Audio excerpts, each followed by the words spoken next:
বেশি ইন্টারেস্ট পেয়েছিলাম এটাতে, কারণ আমি জানতামই না যে মানে শুধু মানে মশলাটা কালো জিরে দিয়ে এত ভালো একটা রান্না হয়, সেটা আমি জানতাম না। আর খেতেও যে এতটা ভালো হয়েছিল আমি জানি না ফেসবুকে মানে ভিডিওটাতে কতটা মানে দেখতে ভালো হয়েছে, কিন্তু বিশ্বাস করবে কিনা আমি জানি না, কিন্তু আমি বলছি আমার মানে খাবার পরে আমার এতটা টেস্ট লেগেছে, এটা আমি তো আরেকবার বানাবোই।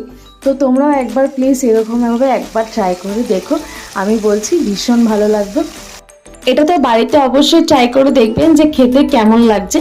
আর একটা হলো, যারা আমার ফেসবুক ভিডিওতে এত এত এত ভালোবাসা দিয়েছে, এত এত সব ভিডিওতে কমেন্ট করে, লাইক করে, তো তাদেরকে আমার তরফ থেকে অনেক অনেক ভালোবাসা। কিন্তু আমি দেখেছি কিছু মানুষ আছে যারা কিন্তু আমার ভিডিও দেখে, কিন্তু শুধু দেখেই ওটাকে স্কিপ করে চলে যায়।